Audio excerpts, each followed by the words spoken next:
Welcome to the first content module for statistics, and we're going to first talk about exploratory data analysis. Now before we get into that, I want to talk about how the new layout's going, because you're probably used to the probability part of the course, but this is going to be similar but not quite the same. So the first thing you want to start with is the lecture video. Oops, I'll still have the handout notes, but start with the video. The video is going to summarize and give an overview of the content in that module. Then the second thing, here's the big difference. Now our course notes, instead of just being a PDF document, they're these dynamic R notebooks, right? And there's R code snippets in them, so you can practice with R. You can learn how to use R to do the things that we're doing in statistics, and that's going to be important. However, there's also important information that we need to know, especially future high school teachers, our math secondary majors, about how to do these things by hand and with a TI graphing calculator, because that's the typical classroom environment. So that's what the flipped classroom worksheets are about. They're showing the by hand steps and the calculator steps. And so I just wanted to let you know about a couple of these. So here is what a flipped classroom worksheet looks like, and you can see that it gives you suggestions on how to proceed, right? It shows you the first couple examples, and you're supposed to complete the work. So the flipped classroom worksheets are going to be easy to calculate, easy to follow and understand, and then there's a solutions guide for each one of them. So that should help you understand all of the content for the course from that module, and then there'll be a content quiz. And so this is the first content module where there's actual statistics information, and hopefully you've already completed module S0 and you got RStudio installed and the Mosaic package working. I do want to point out that as you go through these dynamic course notes, there's a couple of ways to do it, but let's take a look, right? So this is the course notes for exploratory data analysis. You've got a couple of options up here. You can download this file and just look at it in RStudio. That's fine. You definitely want to show all the code if you're going to look at it online. But I just want to show you one thing you can do, right, is you can actually copy paste out of this HTML document. So I just hit Control C. And now I'm going to come over here to RStudio. Now all I've done in RStudio is I went to File, New File, R Notebook. And I got this stuff, and it has, some prepared text it throws in there so you can preview it and see what's going on. But I'm just going to say, well, I want to go through and practice myself how to do this in R. So I can just come over here to R. I'm hitting Control-Alt-I, right? I did this, right? I hit Insert, but I did it with that hotkey that's shown in parentheses. And it brings up this little chunk. And now I just edit paste what I had from the PDF document. And look at this. Now I just hit the play button. Right? And oh, I see what I've done. So let me just print out W so you can see it. So now I've just typed the letter, so it's going to not just assign this vector to W. This is going to print it out, right? And we can get another code. Sorry, we can get another code block here, and we can go fave stats. And it has the autocomplete, and we can put this vector W, and as soon as we get it typed, something that it can recognize, it's ready to go and provide that for us. So this is a good way to practice the code. You just swap back and forth between the web file and RStudio, and wherever there's code, you can run it. Right, so histogram, and you just jump over here, and you can actually just copy paste over the old code and it'll switch to the new code. So I wanted to explain that. Also, let me do this. This is the actual notebook if you download it. And if you're looking in here, there's going to be a lot of stuff you don't recognize. This is a markdown language, so there's HTML code in here. And these are markdown, the hashtags and the asterisks are creating headings and boldface type. Okay, and the one thing that I think that might be all understandable, especially if you have some familiarity with HTML. Here's the big thing. This is a math typesetting markdown language called LaTeX. Okay, so if you're a math major, math secondary major, it would be useful to learn some of the LaTeX. But I'll just let you know, anytime you see stuff inside $signs, it's this LaTeX code, and you can see. I mean, if you hover over it, it'll show you what it's creating. Again, this is HTML. This is LaTeX, and if you select it, hover over it, it will show you what it displays. This is just creating a data table here. This is just showing us the values in W. So I just wanted to let you guys know you can always see these R code snippets if they're in any way proper R code. It has a play button by it to run that chunk. So feel free to download the whole file. I just wanted you to know that there's a lot of stuff in it. So you're gonna be like, what? I don't even know what that means. Just ignore it. It's the stuff that's making everything display nicely. Now this is actually pulling our code into the table, and the preview is having a little trouble interpreting it, but it actually is going into these values and finding them in R and putting them in the table. Okay, so enough looking under the hood. That's kind of the the inside baseball sort of look at what we're doing, but that's how I'd like you to proceed. Start with this lecture video, then work through the notebook, use the online link, and have a blank notebook in R, so you get plenty of experience. And you can even type your own notes in that R notebook and save it yourself. Do the flipped classroom worksheets, check the solutions, make sure you got everything right, and take the content quiz. On to the content. So when we're talking about exploratory data analysis, the primary questions we want to ask, especially for traditional statistics, is about the shape, right? Is the distribution normal? That's going to be a key one because traditional stats, parametric tests like z-test, t-test, and ANOVA, they're built on this assumption of normality. So normal means bell-shaped. They're synonyms. A normal distribution is a bell-shaped distribution.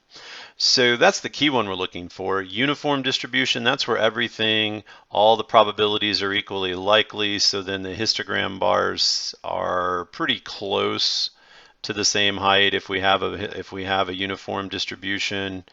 They won't all be identical, but they'll be close. So this isn't a beautiful histogram, but you can get the idea of what I mean by uniform.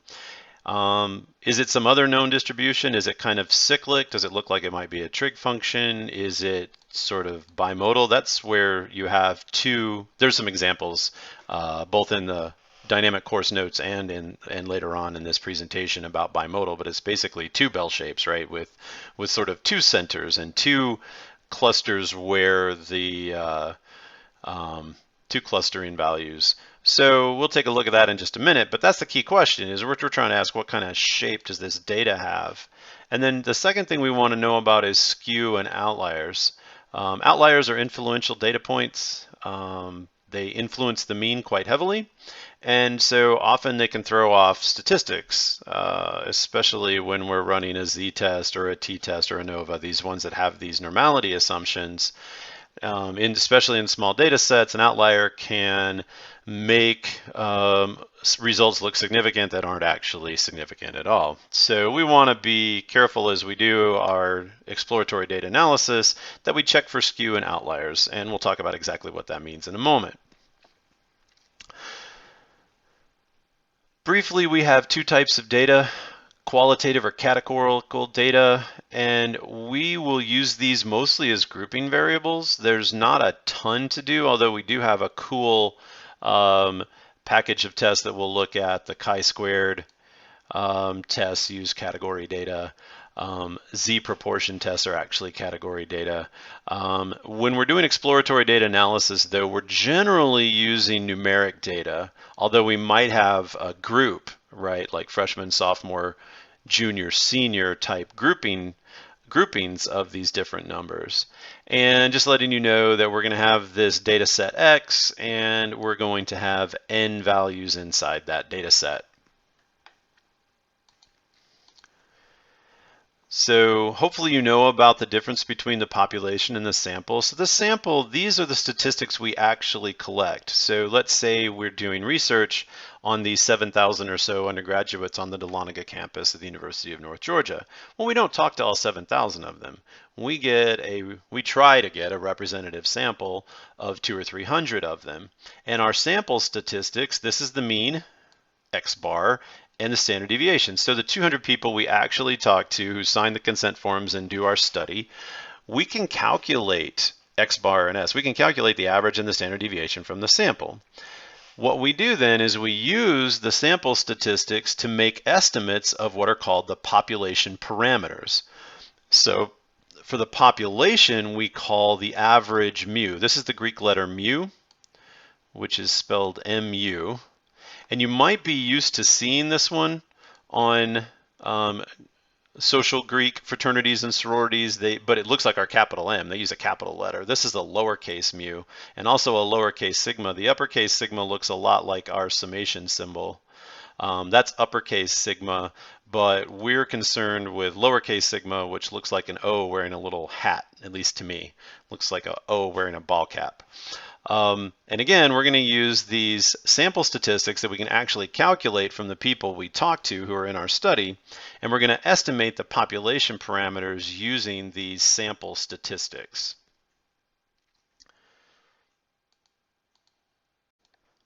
So the next few slides, I just have a bunch of histograms. And so let's go back to that idea about shape, because histograms are the best way to kind of discover this shape, although there's a really nice plot in Mosaic called a density plot, which I show in the R notes, which is sort of a hybrid and a really nice way to investigate the shape. But let's take a look at this one. All right, so what we're seeing here is we're seeing a generally bell-shaped distribution. Right? The peak here is in the middle. It has a tail to the right. It has a tail to the left. And it's got, wait, sorry. Sorry,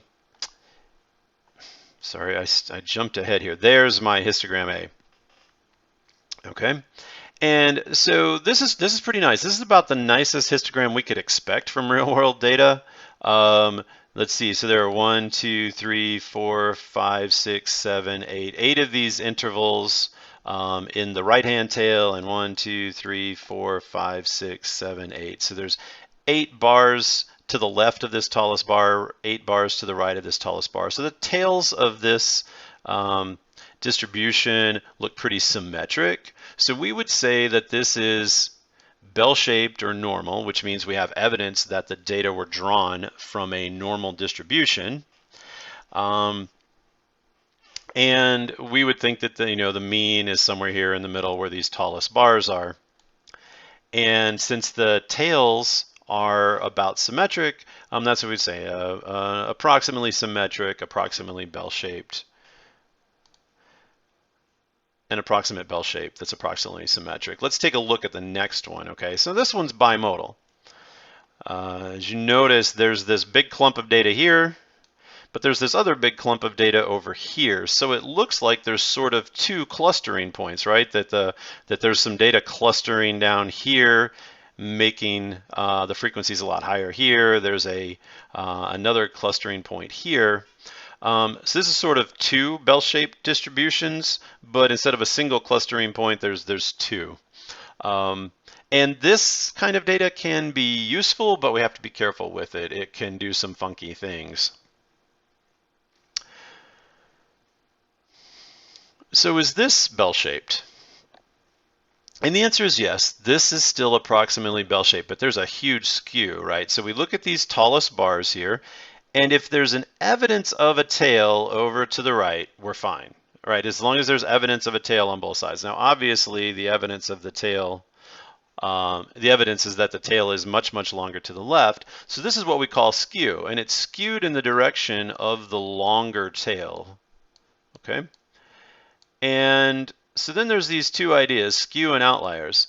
And it makes sense, right? What is an outlier? An outlier is a data point that looks distinctly different from all the rest. Well, if the average or typical values in the histogram are here where the tallest bars are, right? That's where the mass or the clustering points of the distribution are, right? This is where the mean is going to hang out. The mean and the median are going to hang out here.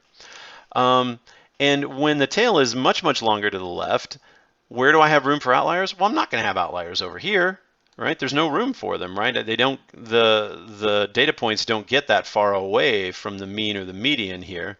So where am I going to have outliers? The place I have room for outliers is where the tail is longer. So this is skewed left. And if there are outliers, I'm going to expect the majority of them to be on the left. I'm not saying there can't ever be outliers on both sides. That could happen. But if we have this skewed left, then we might have, say, in a smaller data set, we might have one outlier to the right that's sort of a marginal outlier, and then two or three significant outliers to the left. And then I'll see this skew. So I'm not saying there can never be outliers to the other direction, but it definitely in this particular histogram, if there are any outliers, we're expecting them over to the left. Again, it's still bell-shaped. So bell-shaped has three categories. Let me just mention that. I saw this, right? So there are three categories of bell-shaped. There's bell-shaped and skewed left, and there's bell-shaped and skewed right, and then there's bell-shaped and approximately symmetric. So we saw the approximately symmetric bell shape. Here's a skewed left bell shape. And then we also saw a bimodal, which isn't particularly bell-shaped. It can be problematic. Now, this example is definitely skewed left. You have this massive tail to the right, okay? But there's no real tail to the, excuse me, you have this massive tail to the left, but there's no evidence here of this tail to the right even existing. So we would go ahead and say that there's no evidence of a bell shape in the underlying distribution. So this is not normal, there's no evidence of a normal distribution here. It's just a ski jump down to the left. And this is just a mess. We're not seeing any shape in here that we can recognize. This is all over the place. They're even a little too far out to be a uniform distribution. Yeah, this is just a mess. So we would say there's no particular shape that we can recognize. And we'd be very concerned, perhaps, about running certain kinds of statistics on it if the assumption was they needed to be bell-shaped. So this one has skew to the right. Right, there is evidence of the tail to the left. That's fine. And there is evidence of a much longer tail to the right. So this is approximately bell-shaped and skewed to the right. And if there are outliers, we're expecting the outliers to be over here to the right. So there's this idea, the idea of three things goes together. The three ideas go together, sorry. So when I have skew in a direction, I also have outliers in that same direction. But here's the thing. Outliers pull the median towards the outliers. That's why they're called influential data points. And the median kind of stays fixed. So let's think about this, right? If we have 20 students sitting in a classroom, and let's say that their average summer earnings are like $5,000, okay? But then Oprah walks in. Now we have 21 people in the classroom, and Oprah made like $21 million this summer. And so then it looks like the average is $1 million per person, when before we had an average of 5,000. We've added this outlier, and now the mean jumps to the right. It jumps towards that outlier. The outliers exert this gravitational pull on the mean.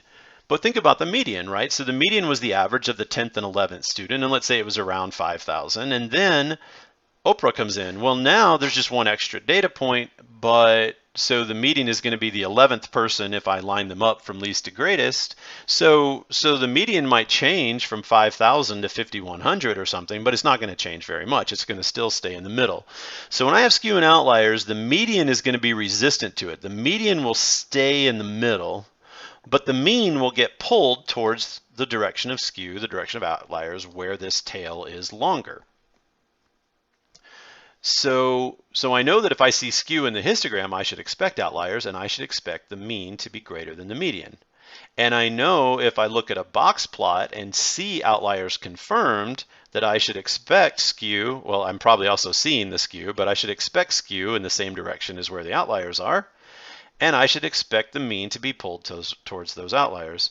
So we should be able to go in the other direction as well. So that's Rob's rule of thumb, which we'll get to in just a second. So just to mention, we can check for outliers in two different ways. So generally speaking, we tend to use the special box plot. It's pretty accurate for the way we need, the kind of outliers we need to detect for like t-tests and so forth. And that's shown in the R dynamic course notebooks. Numerically, any data point more than 2 standard deviations away from the mean can be considered an outlier. So, and by the way, this recommendation is for small data sets. In larger data sets, there's just going to be a higher percentage of data points that fall more than 2 standard deviations away. So this number might need to get bigger. If we had a data set of 1,000, we might not consider anything less than 3 standard deviations away an outlier. This would have to go up. And if we had 1 million people in a population, definitely this might need to go up to 4. So, but this is the idea that for small data sets, the ones that we'll typically be working with in class, 2 standard deviations away from the mean can be considered an outlier. And these formulas are discussed in the course notes too. So how does the special box plot calculate outliers? Well, it takes this IQR, right, that I showed you before. The IQR is the difference between the 75th percentile and the 25th percentile. And so it takes this value, multiplies it by 1.5, and then to find the upper fence, you add it to Q3. And wherever that is, that's the upper fence, and anything above that's going to be an outlier, right? And then you have your box plot, right? And then the lower fence, you take the IQR times 1.5 and you subtract it from Q1, right? Which Q1 is right here. And then that's how you figure out the lower fence. And anything beyond it counts as an outlier.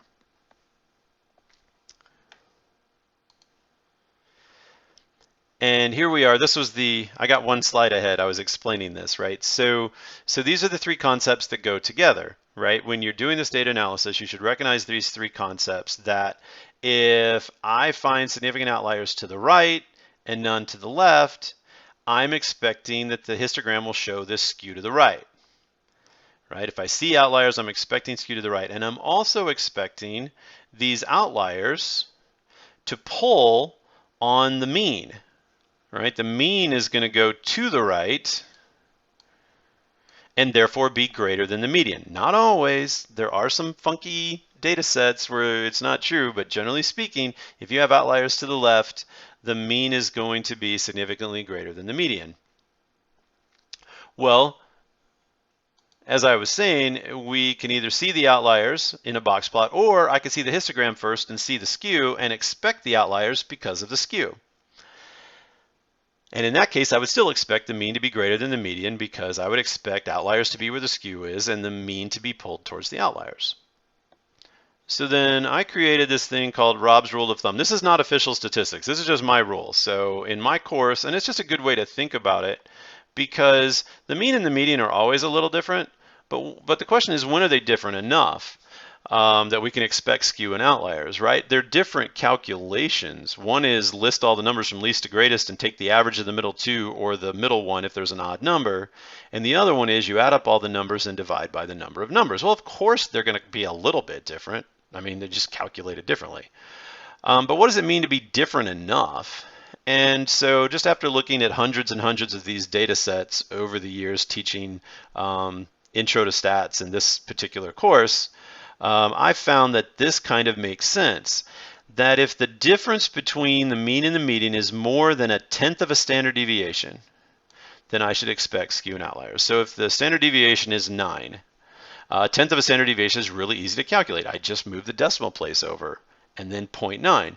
So a couple quick things. The standard deviation works as a distance measurement in a data set, so it makes sense to use it to identify outliers. And it also makes sense to use it to determine if the distance between the mean and the median is significant enough that we should expect skew and outliers. And why 10? Maybe 11 or 12 would work better in this denominator, but 10 is such an easy number to divide by, so it's really easy. Let's say you have a standard deviation of 23. So you say, okay, 1/10 of a standard deviation is 2.3, and then I just check to see if the mean and the median are more than 2.3 units apart. If they are, and the mean was higher, I'm expecting skew to the right and outliers to the right. I'm checking for them. And if the mean was lower by more than 2.3 units, then I'm expecting skew and outliers to the left. Now, we're always going to check the histogram and box plot, so it's not like we're not going to investigate it unless Rob's rule of thumb says it, but a lot of times with examples, we don't necessarily see, we don't have, if they just present numbers to us and they don't present in a report, for example, they could present the descriptives but not show us a histogram. And this is just a way to sort of query whether or not I might ought to expect some skew in the data. And I mean, everybody knows that if the mean and the median are different enough that we are going to expect them, but this is just a way to sort of figure out if there's some skew or outliers. So again, it's not official statistics, but it is a helpful way to think about it. So the course notes are pretty long, but there's a lot of great information, and again, if you should go through it and practice all the R coding. And if you have any trouble with the R coding, definitely check in with me on Teams, and we can go live with some kind of video if we need to, and share screens to make sure that you're understanding that part of the course. Good luck. Hope everything goes well, especially in R.